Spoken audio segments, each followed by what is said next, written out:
pasukan mukminin dan pasukan musyrikin. Yang dimaksud bertemunya dua pasukan itu dalam peperangan. Perang apa? Perang yang terdahsyat dalam sejarah Islam, namanya Perang Badar. Dan pertemuan dua pasukan, pasukan mukminin dengan pasukan kafirin dalam peperangan dahsyat yang disebut Perang Badar, itu terjadi di bulan Ramadan pada tanggal 17. Makanya ada yang berpendapat Lailatul Qadar itu malam 17 Ramadan. Tapi ada juga pendapat yang mengatakan bahwa turunnya Al-Quran bukan pada malam 17 Ramadan, tapi pada malam 24 Ramadan. Nah, itu.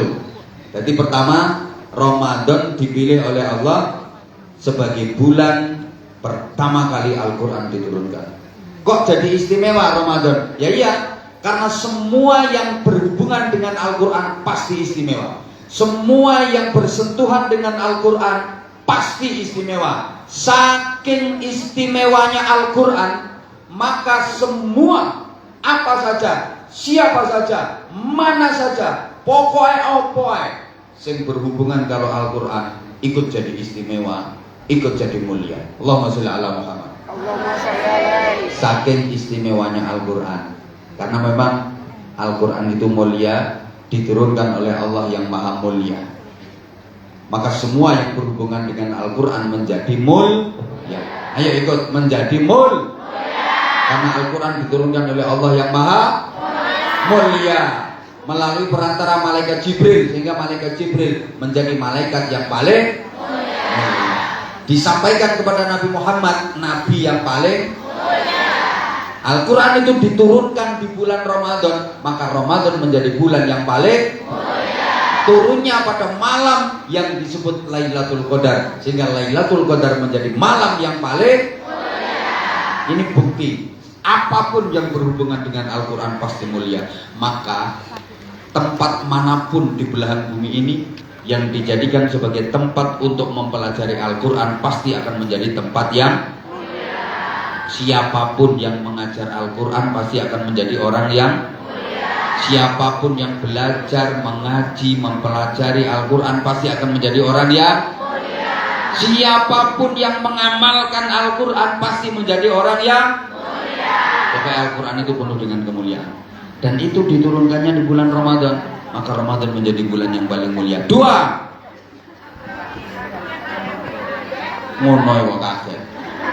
Ramadan bulan yang dipilih oleh Allah untuk memberikan kewajiban khusus kepada orang-orang mukmin yang itu tidak diwajibkan di bulan-bulan yang lain. Namanya ibadah syam, ibadah shaum, atau kita biasa istilahkan ibadah puasa. Yang ketiga, di bulan Ramadan ada satu malam yang luar biasa yang nilainya khairun min alfi syahrin, lebih baik daripada 1000 bulan. Satu malam, tapi nilai keutamaannya, nilai kebaikannya mengalahkan 1000 bulan.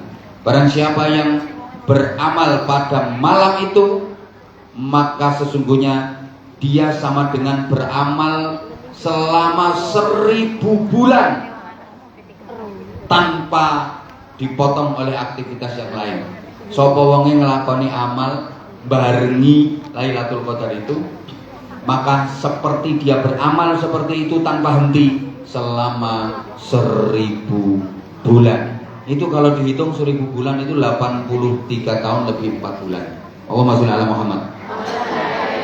Gini, Ramadan ini luar biasa pahalanya. Kalau di luar Ramadan, amal ibadah dan kebaikan kita itu dilipat gandakan minimal 10, maksimal 70. Rata-rata al-hasanatu bi asyri amsalihha. Kebaikan satu dibalas 10. Tapi khusus Ramadan, kebaikan satu minimal dibalas 1000. Alhamdulillah. Alhamdulillah. Mumpung Ramadannya belum lewat, jangan sampai kita termasuk orang yang celaka. Siapa? Orang yang Ramadannya tidak bisa membawa perubahan.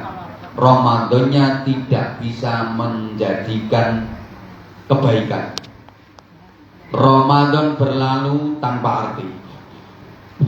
Itu orang yang sungguh celaka. Kalau bulan Ramadan tidak mampu menjadikan kita lebih baik, hanya kematian yang akan membuat kita menyesal karena telah menyia-nyiakan Ramadan. Ramadan akan berakhir sebentar lagi, betul? Banyak orang yang sedih karena ditinggal Ramadan. Boleh, tapi jangan khawatir. Tahun depan Ramadan akan kembali. Jangan khawatir, tahun depan ada Ramadan lagi. Jangan bersedih, tahun depan masih ada Ramadan lagi.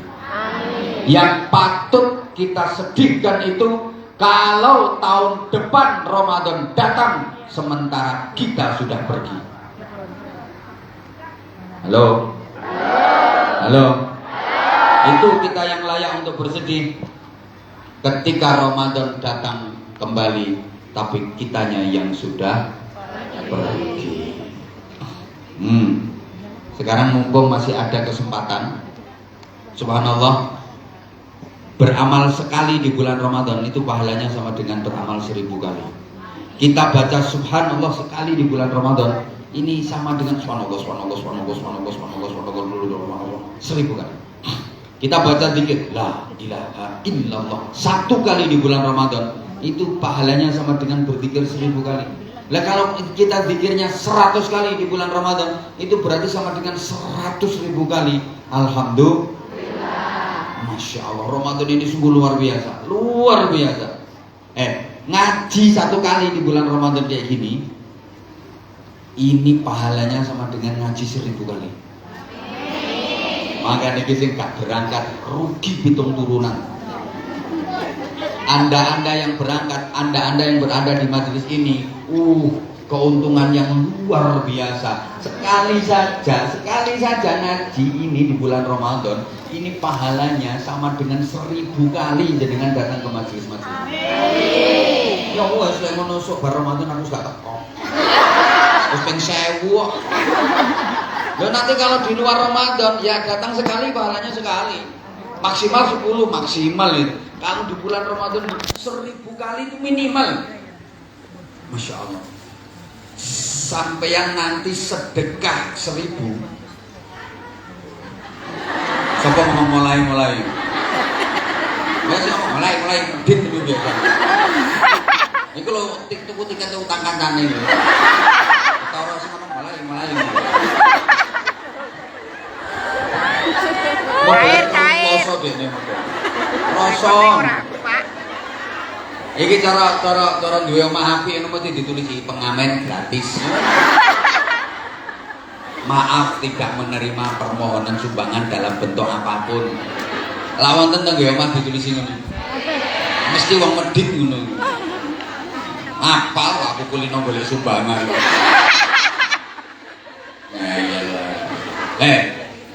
Sampean ini nanti sedekah 1000. Lo tenang. Apane rundingan wong loro iki kok. Sedekah 1000 itu pahalanya sama dengan sedekah 1.000.000. Kebayang enggak sampean sedekah 1.000.000 dolar omong? Kebayang enggak? Gak blas. Oh sampean kok sampai sedekah nyawang duit sampai $1.000.000 ora tahu kok. Gak tahu. Fotone lo gak tahu bro. Tapi kesempatan itu ada sekarang.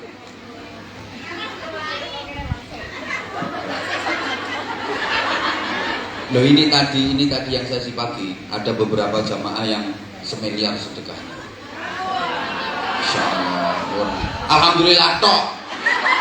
Tiruan kita itu harus iri kalau ada yang seperti itu. Hasud itu haram. Iri itu tidak diperbolehkan kecuali kepada 2 orang. Malah wajib. Malah dianjurkan, malah diperintahkan kita iri. 1, kalau ada orang berilmu yang mengamalkan ilmunya, kita wajib iri kepada beliau. Ada orang punya ilmu dan dia mengamalkan ilmunya. 2, Orang berduit yang menginfakkan duitnya. Kita wajib iri kalau ada orang yang kayak gitu. Ya Allah, Mbak Elo, gajinya piro? Gajinya lo berapa? Iya, kalau mereka-mereka yang bos-bos itu, mereka-mereka yang duitnya banyak, berapa yang?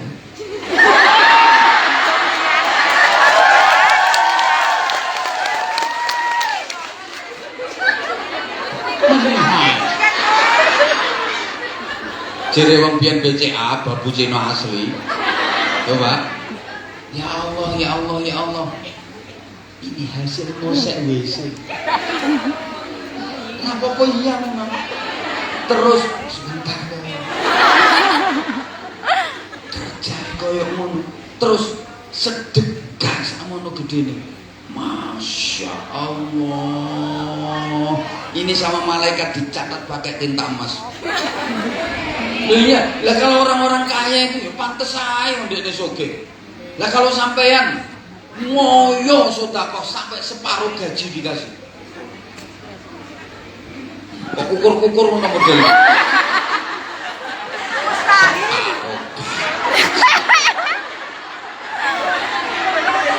Iki kiai ngajak kere.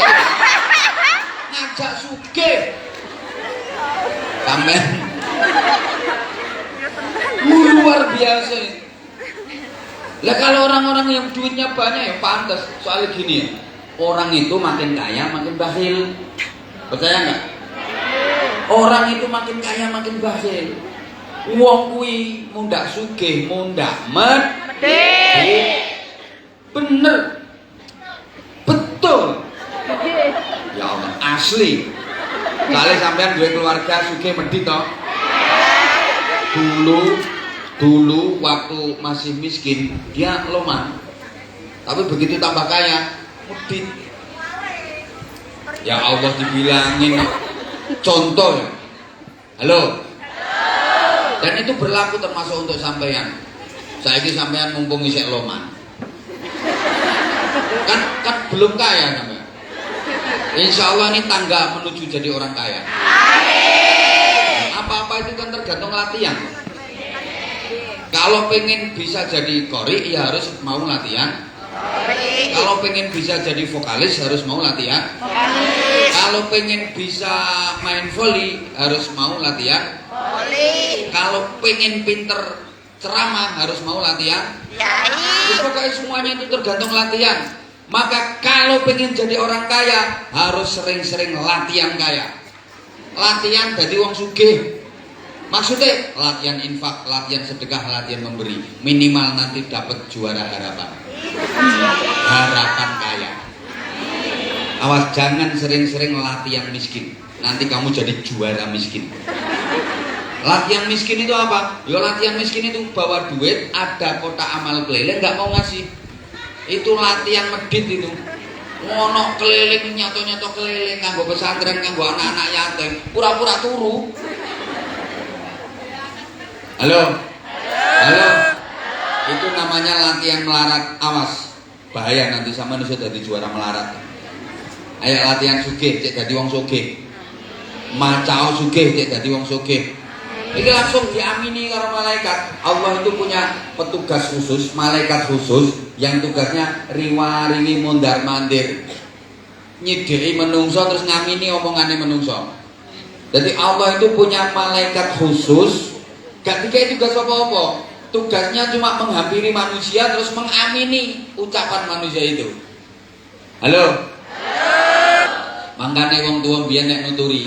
Nah, ngomong sak ngomong sing hati-hati, ojo sembarangan, ojo ngawur, mundak ono wali liwat. Apa ada wali liwat itu? Ada. Kalau nggak ada nggak mungkin diomongkan sama orang sepuh dulu. Yang dimaksud wali liwat itu siapa? Apa Sunan Kalijogo, Sunan Bonang, Sunan Giri, Sunan Ampel? Bukan. Yang dimaksud wali di situ adalah para malaikat walinya Allah, para malaikat kekasih-kekasihnya Allah.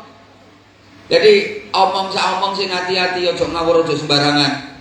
Engko mundak ono wali liwat, malaikat yang ditugasi Allah untuk riwa-riwi mundar mandir mengamini doa manusia, mengamini ucapan manusia. Engko sampean pas ngomong elek, pas ono malaikat dokono, malaikate amin. bar. Jadi ngapunten, akeh wong cilaka mergo omongane. Banyak orang yang celaka dan sengsara hidupnya karena omongannya sendiri. Al-bala muwakkalun bil mantiq. Akeh wong blai mergo cangkeme dhewe. Banyak orang masuk neraka gara-gara lesannya sendiri. Hati-hati ngomong sak ngomong. Ndak pas diamini malaikat. Mulane ngomong sing apik. Kaya aku ngene iki ya Allah, duwe akeh ya Allah. Malaikat.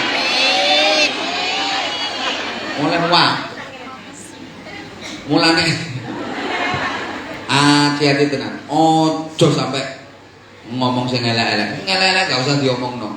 Makanya omongan itu dipikir. Aku apa ngomong?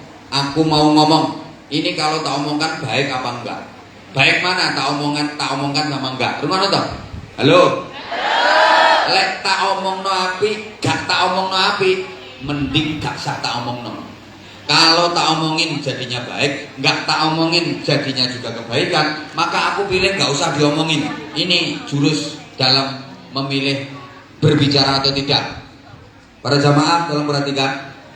Lek ono omongan ki lek tak omongno api, gak tak omongno ya api, milih gak usah diomongno.